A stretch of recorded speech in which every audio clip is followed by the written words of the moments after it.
रे दुसधा के रामबिरसा के फोटो हटाओ, उजाड़ के फेंक, ओकर झंडा उंडा फेंक, में आग लगाओ, ओकर बैनर फेंक, तुलसी या गंगाजल घर पर छीट। इसके बाद भी रामविलास को शर्म आता है, यहाँ के चमार दुसाद को शर्म आता है, यहाँ के अहिर कोयरी कुर्मी को शर्म आता है। रे आज भी तुमको नीच समझता है, आज भी तुमको शूद्र समझता है, आज भी तुमको गुलाम समझता है। हम अपने पार्टी में सवर्ण को नहीं रखेंगे, सवर्ण के पार्टी में एक बैकवर्ड नहीं जाएगा, तब ना लड़ाई जमती। लूटे वाला वही में, लुटाए वाला वही में, तो ये तो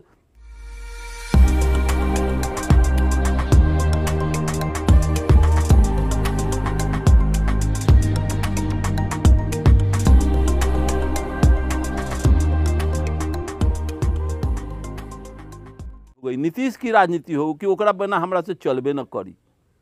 तुम्हारे बिना उसका एक वार्ड मेंबर नहीं जीतेगा, लेकिन तुम्हारे बिना एक वार्ड मेंबर नहीं जीतेगा, उसके बिना तुम्हारा सारा काम चलेगा। फिर ऐसे काम तुम क्यों कर रहे हो? उसके साथ सटने की जरूरत कहाँ है तुम्हें?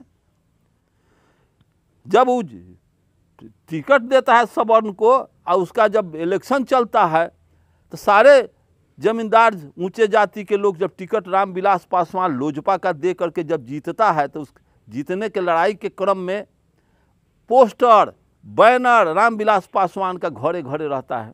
सवर्णों के छप्पर पर, छत पर, दीवार पर रामविलास पासवान, लोजपा के राष्ट्रीय अध्यक्ष रामविलास। और जैसे जीतने का बात आता है तो तुरंत कहता है कि रे दुसधा के रामबिरसा के फोटो हटाओ, उजाड़ के फेंक, ओकर झंडा उंडा फेंक, में आग लगाओ, ओकर बैनर फेंक, तुलसी या गंगाजल घर पर छीट। इसके बाद भी रामविलास को शर्म आता है, यहाँ के चमार दुसाद को शर्म आता है, यहाँ के अहिर कोयरी कुर्मी को शर्म आता है। रे आज भी तुमको नीच समझता है, आज भी तुमको शूद्र समझता है, आज भी तुमको गुलाम समझता है। चूँकि तुम गुलामी से अभी तक लड़ाई नहीं लड़ा, गुलामी से निकलने के लिए तुम अभी तक प्रयास नहीं किया। उन आर्यों के साथ तुम्हारा कोई अभी तक लड़ाई नहीं हुआ, कोई युद्ध नहीं हुआ। इसी युद्ध को टारने के लिए हिंदू मुसलमान करा करके तुमको सैंत के रखेगा। लड़ाई यहाँ छुपा हुआ। अगर हिंदू मुसलमान से ख़त्म हो जाए तब ये लोग चिंतन करेंगे कि यहाँ का असल दुश्मन कौन है, यहाँ का असल लड़ाई किसके साथ होना चाहिए।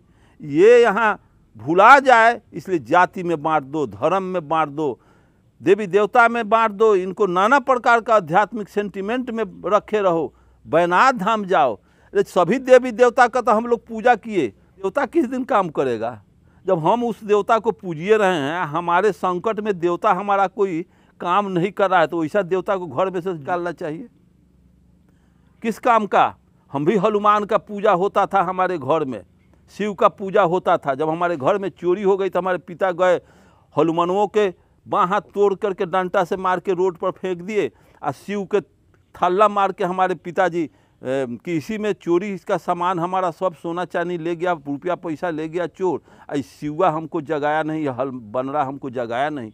पिताजी मंगाए पड़ोस के एक राजपूत थे, उनके यहाँ से कुदाल और खोन करके उसको देवता के रोड पर फेंक दिया। ये काल्पनिक बात है, ये एथी है, अंधविश्वास है, पाखंड है।